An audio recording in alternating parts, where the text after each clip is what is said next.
Olá, antes de começar o vídeo de hoje, eu gostaria de pedir que você se inscreva em nosso canal secundário, o Paralelo Cast. E assim que chegarmos aos 2.000 inscritos, começaremos a postar vídeos. Lá serão vídeos bem mais longos e muito mais detalhados do que aqui no canal principal.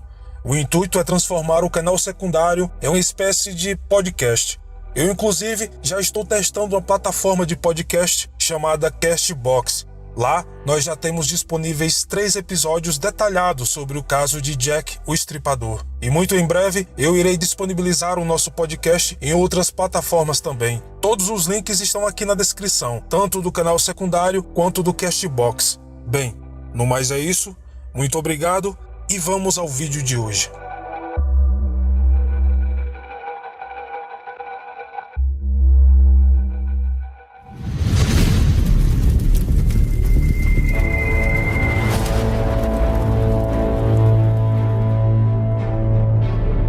Quando o gato de uma bruxa decide revelar a história de sua dona, é bom parar para ouvir o que ele tem para contar. Houve um tempo, lá pelos idos dos anos 60, no qual existia em Campo Grande, no Mato Grosso do Sul, uma região conhecida por Sapolândia. Diversos veios d'água cortavam o lugar, avançando entre as raízes de árvores mortas, formando lagoas pelas quais uma quantidade imensa de sapos reinavam, transformando as noites e as madrugadas numa imensa sonata de coachos. Perto dali, existia uma casa de madeira escura, fechada por uma cerca de balaústre, na qual se destacava um portão de latão que rangia tristemente quando aberto. Naquela casa, residia uma mulher chamada Célia.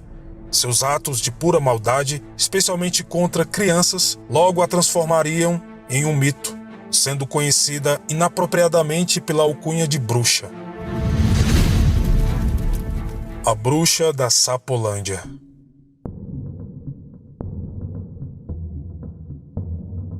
Primeiro de julho de 1971, Campo Grande, Mato Grosso do Sul. Um documento põe em liberdade Célia de Souza, 51 anos. Absolvida, fica para trás a acusação de ser uma fria assassina de crianças. Depois disso, não se tem mais notícias da mulher que deixa a cadeia para se eternizar no imaginário popular da cidade como a Bruxa da Sapolândia. Mais de 4 décadas depois, a história sobrevive na base do boca a boca. E tanto há quem não acredite no fato, como aqueles que acham que ela morreu na cadeia ou que a polícia encontrou dezenas de cadáveres de meninos e meninas no quintal da sua casa. Hoje, Rua Dracena, na Vila Afonso Pena, que de tanto brejo só poderia ser conhecida à época como Sapolândia. Nos anos de 1950, Campo Grande atraía a população do interior do estado e de outras regiões também por conta do desenvolvimento da cidade. A farta mão de obra tirou pais e mães de casa e deixou crianças sozinhas. Cenário perfeito para um conto de terror da vida real. Foi assim que teve início a lenda da Bruxa da Sapolândia, uma história real ocorrida na capital do Mato Grosso do Sul e que teve ares trágicos e misteriosos, ocorrida no final dos anos 60. A bruxa provavelmente existiu de fato, pois crianças desapareceram e ossadas foram encontradas. Mas essa história se tornou uma espécie de lenda urbana. O mito se formou e muita investigação em torno da história passada no bairro de Itaquaruçu, local onde fica a casa que se passa a história, ainda está de pé. Célia de Souza, a personagem principal, nasceu em Rio Negro por volta de 1920 e foi para Campo Grande nos anos 50. Com experiência como benzadeira, ela se tornou conhecida na Sapolândia, zona oeste da cidade. A renda extra de Célia vinha da creche improvisada que ela mantinha em casa, cuidando de crianças cujos pais não tinham onde deixar enquanto estavam trabalhando. Esta era talvez a oportunidade que ela realmente queria.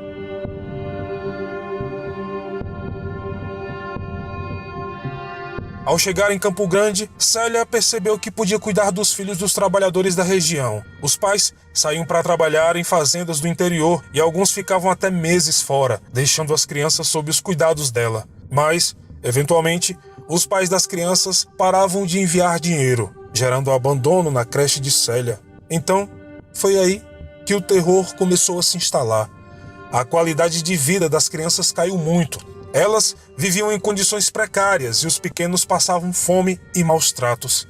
2 crianças morreram de desnutrição. A aparição de sapos com boca costurada, caldeirões, pentagramas e escritas estranhas na região começou a fazer parte do folclore de quem passava perto daquela casa. O que era lenda se materializou em 1969, após denúncias de moradores levarem a polícia a investigar a casa, principalmente pelas crianças que estavam descuidadas. O desaparecimento de algumas também foi relatado. Se ela era realmente bruxa, ninguém sabe, mas o fato é que realmente crianças morreram sob os cuidados dela.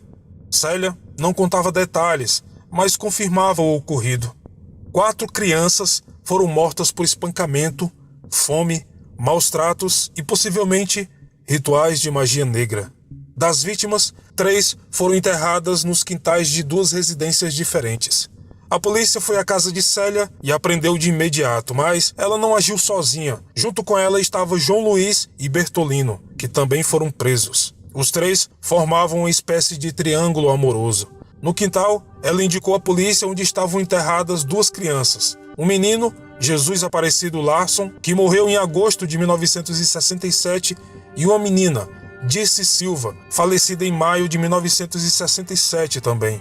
A retirada dos corpos sepultados em covas rasas foi acompanhada pela imprensa, que eternizou a mulher em fotos. Ela aparece agachada ao lado de um caixão, fumando cigarro. A notícia alarmou os moradores da cidade e todos relataram que Célia era macumbeira e que ela havia matado as crianças em bárbaros rituais de feitiçaria. Em outra residência, num caixão tosco a 3 palmos de profundidade, ela sepultou o corpo da pequena Júlia, de apenas 3 anos, envolta apenas em uma rede. Mais tarde, Célia também foi denunciada pela morte de outro menino, que ocorreu em janeiro de 1969 e que teria sido sepultado no cemitério pelos próprios pais. No depoimento, uma testemunha afirmou que o trio chegou a dividir o mesmo teto e que as crianças eram obrigadas a darem banho em Célia e João Luiz. A comida era no máximo um guisado feito com folhas de cenoura e feijão. E quando eles matavam a galinha, davam apenas as tripas escaldadas em água fervente para as crianças comerem. Na casa, moraram pelo menos 11 crianças. Na outra residência onde foi encontrado um corpo, que era a casa da mãe de Célia, foram encontradas 2 outras crianças em deplorável estado de saúde, que foram imediatamente levadas para a Santa Casa. Para a polícia, Célia negou os maus tratos e disse que as mortes foram por causas naturais. Já o relato de João Luiz fala em rituais satânicos e maus tratos sim. Todos estavam cientes de que Célia pegava menores para cuidar, porém, ela não fazia isso, pois não fornecia aos menores uma alimentação sadia e um conforto digno, os espancando continuamente, resultando desses espancamentos em 4 mortes macabras. Bertolino também afirmou que as crianças morreram devido a espancamentos e maus tratos. Na delegacia, ainda disse que tentou fugir da casa de Célia várias vezes, mas que não conseguia, pois ela havia feito macumba para ele ficar.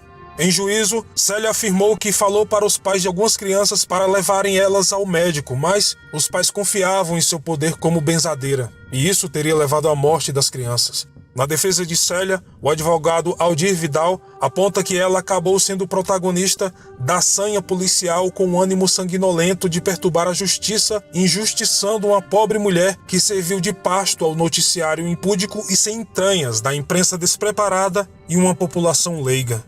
Na sentença que absolveu os 3 acusados, o juiz da 5ª Vara, Milton Malulei, afirmou que não havia nexo casual entre as lesões e a morte das crianças. Ou seja, se realmente houve maltrato, este não foi o motivo da morte das crianças. Elas teriam morrido, realmente, de algum tipo de doença casual.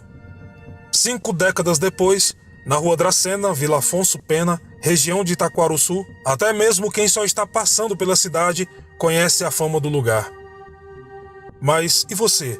Acha que Célia realmente deveria ter sido absolvida das acusações?